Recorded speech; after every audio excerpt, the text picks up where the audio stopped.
Are you afraid that you are going to regain weight after you've had weight loss surgery? Or maybe you've already regained weight after weight loss surgery and you're trying to figure out what to do, and maybe you feel a little panicked about how to get off the weight that you have regained. Hey there, my name is Diana Lopez, and I am your bariatric dietitian at My Bariatric Adventure, the place where we guide you as you navigate the twists and turns of your bariatric adventure. So today we are talking strictly about nutrition. So I want to give you some practical nutrition advice to get yourself back on track after you've had regain, or maybe you're trying to prevent regain and you just want to know what to do, what you should look out for. So in this video, we are just talking some really basic nutrition things to help you stay on track. If you hang out to the end, I am going to give you a pro tip that all my successful clients are doing around their nutrition after weight loss surgery to maintain their weight and to get off regain.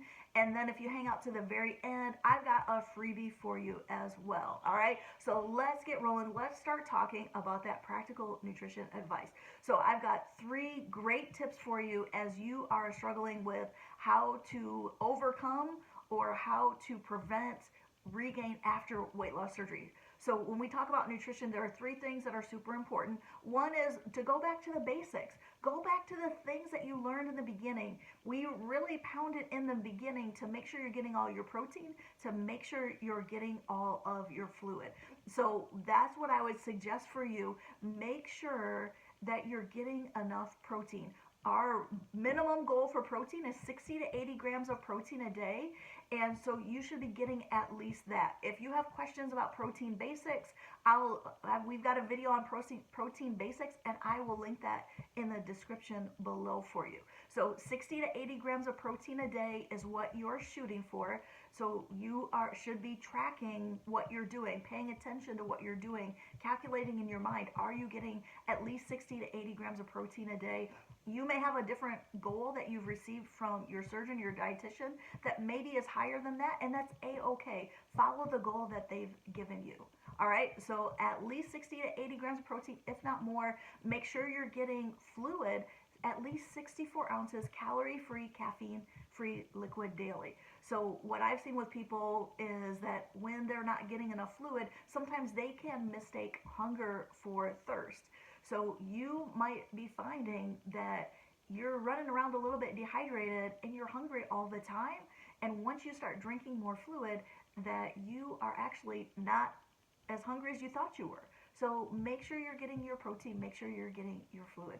The other thing about protein, I have a good friend. She had weight loss surgery about 12, 13 years ago, and she has told me that when she starts to regain weight, starts to look at what she's doing, and she starts to increase her protein intake again, what she finds is that as she increases her protein intake and gets up to her goal, she starts to feel satisfied with eating less than what she was eating before, and she starts to have weight loss again.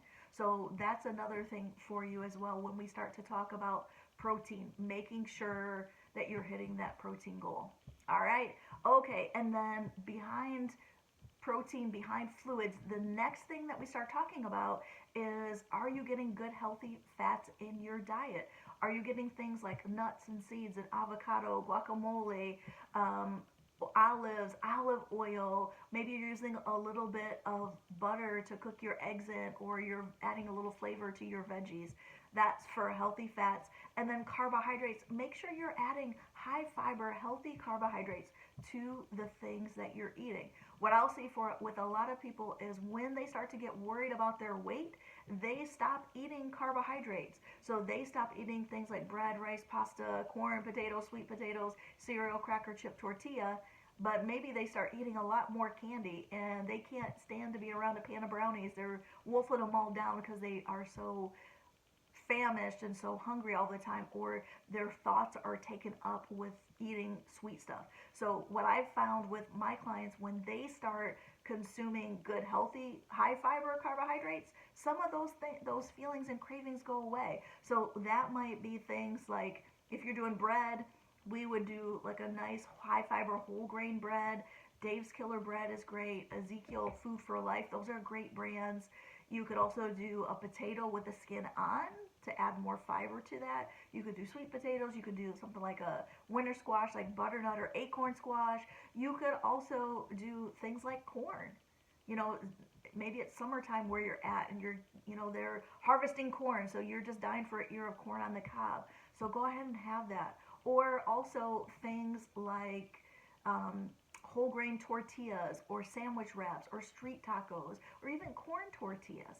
Just getting in some good healthy carbs. Maybe if you're doing rice, instead of doing a white rice, maybe you're doing a brown rice, or maybe you're doing a wild rice, adding a little bit of fiber, or maybe switching that out for an ancient grain like quinoa, wheatberry, farro. Those are options that you can do as well. Or the one we count them as protein, but beans. So things, legumes, things like black beans, kidney beans, pink beans, garbanzo beans, black-eyed peas, lentils, even peas, the little green peas. We count them towards protein, but they're really a carbohydrate, and they've got more fiber in them as well. So those are options for other carbs that you could consume. So that's that first tip is on the nutrition. Go back to basics.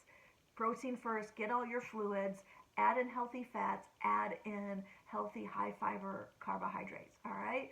And then the next tip is to keep a log, keep track of what you're doing.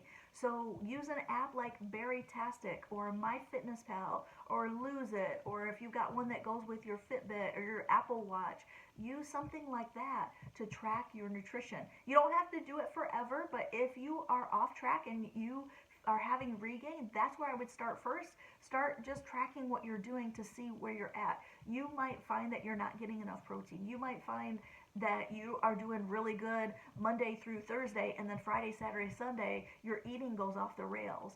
Or maybe you're going out with friends and you're having drinks, and so you're making up for all the calories that you were less during the week. You're doubling that over the weekend. You're looking for consistent intake day to day, week to week. So you want to use an app that you're tracking with to figure out what you're doing wrong or where you can make adjustments. You shouldn't have to track forever. Maybe through the period of time where you're really focused in and you're making adjustments with your eating habits. Maybe you're recording the timing of when you're eating. Is all your eating adjusted later in the day, or are you missing meals and snacks throughout the day and eating only once or twice a day? Are you not getting protein consistently throughout the day? Are you not getting fluid? So you can use an app to begin to track to see where you need to make adjustments. And so that leads us into our third strategy or tip, practical advice for you as you are looking to fight against regain and when we're talking about nutrition. And that tip is to go back to weighing and measuring. So portion creep is a real thing. It can happen for me. I can pretty much eyeball a 3 to 4 ounce piece of meat, but over time that portion size can get bigger. Most of it doesn't. For most of us, it doesn't get smaller, it gets bigger. So track what you're doing. Start getting out your measuring cups. Get that scale back out. Start weighing and measuring things again to see where you're at and where you can kind of pare down a little bit as well. So those are my 3 nutrition tips for you to begin to go back to basics, to track what you're doing, and to begin to weigh and measure. And remember, these are not things that you should have to do forever. As once you get back in the routine of those and you're seeing where you need to make adjustments, those should be things that you just come back to when you need to do them again. It shouldn't be a monotonous, oh my gosh, I've got to do this. You do it when you need it, and then when you don't need it anymore, you back off of that. All right, so those are my 3 tips. So I promised you a pro tip that all of my successful clients are doing, and the thing that they're doing is kind of a not. So what they're not doing is they're not grazing. Eating for them is a defined moment. It doesn't matter to me. People ask me all the time, is it better to eat 3 times a day or 3 meals and 3 snacks? It doesn't matter. Whatever is better for you. Usually we want that first meal within 2 hours of waking up. If you're a 3-time-a-day eater, then no more than 4 or 5 hours in between meals. If you're a snacker and you're snacking 5 or 6 times a day, then usually it's going to be every 2 to 3 hours you're eating a meal or a snack. So if you're somebody that's grazing, like I'm sitting at my desk here right now, and if I was a grazer, I would maybe bring in my dip, my big old thing of dip and my veggies, which seemed like a really good snack, but what I may end up doing is just sitting here eating for all afternoon, not paying attention. And so with my veggies, I probably get a lot of fiber and a lot of water from that, which is great. But my dip, I may have consumed 500 or 600 calories just by sitting here eating my dip, rather than having meals. Or some people, they'll buy like something that seems like a healthy option, like the sugar snap peas that are like, they're, I don't know, they're crispy, or like the veggie straws. That's maybe is a better example. And they'll come in and say, well, these are really good for me. Or someone told me they were buying these freeze-dried mushrooms that had seasoning and salt on them. So they bring the bag into their office and they're just eating all day long. Well, they're not getting enough protein, they're not getting enough good nutrition, and honestly, those things are really kind of junk food. So make sure that your eating is a defined moment. You're not just bringing stuff in with you or sitting on the couch with a bag next to you and eating mindlessly. So make eating something that you're paying attention, that you're mindful, you're listening to your belly. If it feels like more of a craving, then go back and look. Maybe you didn't get enough protein and you need to add more protein in. All right, so that is my one pro tip for you around nutrition.